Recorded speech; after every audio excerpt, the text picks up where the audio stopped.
Hey everyone, Mr. Sujano here, your source for gaming, tech, emulation, and open source news. Let's get started. Alright, to kick things off, we're talking about some gaming news you're probably sick of hearing about. That's completely understandable given the fact that there's been rumors left, right, and center. And well, today we're talking about yet another rumor, and that's about the Nintendo Switch 2 and the reveal date. And it's being reported by a whole bunch of different people and corroborated by a whole bunch of different people that Nintendo is set to reveal the Switch 2 on Thursday. We're going to have to wait and see on this one, and we're not really going to have to wait a long time at all. I mean, just a couple of days. And it's also being reported that Nintendo is set to reveal the Switch reveal event tomorrow. So we'll have to wait and see on that one too. It'd be hilarious if they didn't reveal anything, and it would be hilarious if the Switch 2 looked nothing like any of the leaked renders so far. But moving on from that, next up we're talking about Sega. Now this news is very interesting for a couple of different reasons. I guess exciting is one of those reasons. But the other thing here, a while back we had talked about Sega in an interview where they said they were not considering themselves a retro gaming company. Well, it turns out that they're appearing to be reviving the Ecco the Dolphin brand here. So they said they filed trademarks, or they said it's been spotted they filed trademarks for Ecco the Dolphin and Ecco on December 27th in Japan. I, for one, was a fan of the original Ecco the Dolphin, and I'm wondering now if they're just renewing trademarks or if they're going to release something new. Unfortunately, I don't have any more information for you on Ecco the Dolphin or anything. It would just literally be me speculating and trying to guess what might be happening. If you've got any idea, feel free to let me know in the comments below. Next up, we're talking about the upcoming Nvidia RTX 5090 GPU. Now, a lot of people have been talking about these upcoming Nvidia GPUs, the 5090, 5080, 5070 Ti, and 5070. And that's all because of Nvidia's presentation where they claimed some crazy numbers.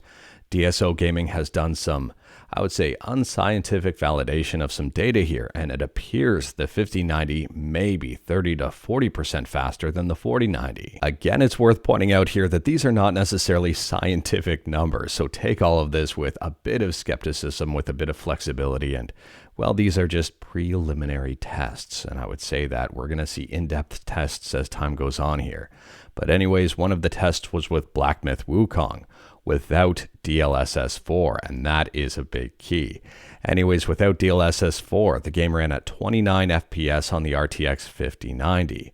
With the 4090, it was 21 FPS, a 38% performance improvement. Now for Cyberpunk 2077, and again without DLSS 4, that is big to point out. Anyways, here the 5090 was pushing apparently 27 FPS at native 4K with path tracing. The 4090 was pushing 20 FPS, which means the 5090 was 35% faster. If you are interested in learning more about this, I do recommend checking out DSO Gaming's article, and like everything we talk about, link is in the description below. They've actually got a pretty informative website altogether. Anyways, here it seems that the Nvidia RTX 5090 will be a powerhouse, but without DLSS 4, it may not seem like a big powerhouse. But at the same time, 30 to 40% increase generation after generation is huge. Let me know your thoughts, initial thoughts about these performance numbers in the comments below. Do you think that this is good for the 5090? Is this underwhelming based on Nvidia's own reports? Or is this in line with what you were expecting? Next up, we're talking about Nintendo again, but this time about Nintendo Music. Not gonna lie, I kind of forgot this app existed, even though we've talked about it a few times on this channel. One, we talked about it when it was announced, then we talked about it when it was released, and then we talked about it when it looked eerily similar to YouTube Music. Anyways, here, the Legend of Zelda The Wind Waker soundtrack has been added to YouTube Music. This is great for NSO members and I guess people who use the app. If you use the app, let me know in the comments below. I personally haven't found any reason to use the app considering this stuff is still kind of on YouTube Music. We'll have to wait and see to see if Nintendo takes this stuff off YouTube Music to make more people listen to their app. Who knows? Next up, we're talking about a trailer that has got a lot of people talking. This one is called The Blood of Dawnwalker cinematic trailer and gameplay teaser. The person behind this game, the director behind this game, is the Witcher 3 director. And this game has my attention. It looks really good. Unfortunately, I don't have the release date or pricing for this game just yet, but reportedly here you've got some vampiric powers, you do some fighting and adventuring and killing, and well, Horrible explanation. Such a generic explanation, but at the same time here, this game is right up my alley. Let's go over the description here just to do the game a bit more justice as opposed to my generic description. The Blood of Dawnwalker is the first chapter of Rebel Wolf's brand new role-playing saga, a single-player open-world dark fantasy action RPG with a strong focus on story and narrative. Developed on Unreal Engine 5 for PC, PlayStation 5, and Xbox Series X and S. I don't see the next Nintendo Switch on there. And you play as Cone, a young man turned into a Dawnwalker, forever treading the line between the world of day and the realm of night. Use your skills and combine vampiric strength, see, I was right, with human resolve as you take on a quest to save the ones you love. Anyways, let me know your thoughts about this one if you have seen the trailer. Do you think this one's going to be a blockbuster hit, or is this one going to be a big flop? Next up, we're talking about a Linux distribution that is pretty popular and has remained popular throughout the years, and that is MX Linux. And MX Linux has just announced they've dropped 23.5. And this one features Debian Bookworm 12.9, as well as a Linux 6.12 kernel and XFCE 4.20. This latest version of MX Linux has a whole bunch of tweaks as well as many bug fixes. Now, I did say Linux kernel 6.12, but I want to specify that's with the AHS version.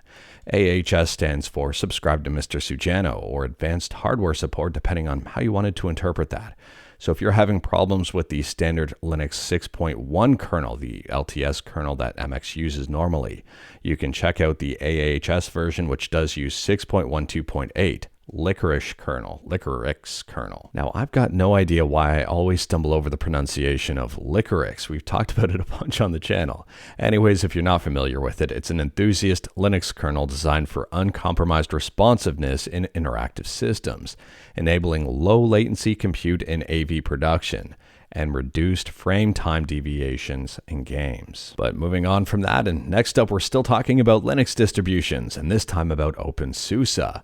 And OpenSUSE has announced that Wayland support is now here for LXQt, that desktop environment, and it is within OpenSUSE Tumbleweed. However, it is worth pointing out here the support is considered experimental, and they say it's likely not ready for daily driving. So support for Wayland on LXQt is still expanding. There are still a lot of bugs and issues with it, and a lot of stuff still doesn't work.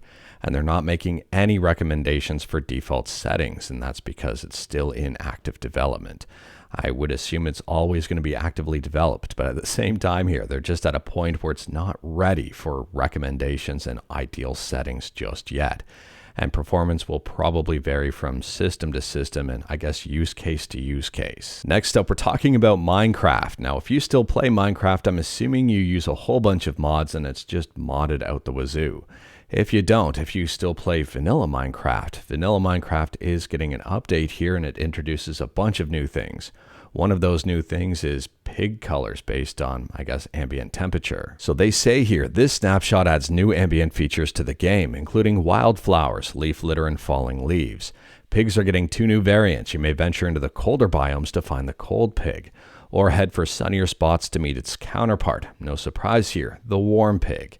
On top of that, lodestones are becoming easier to craft, making them more accessible in the early game. Moving on, and we're still talking about video games, this time about Black State, which I would argue is possibly a little bit more violent than something like Minecraft.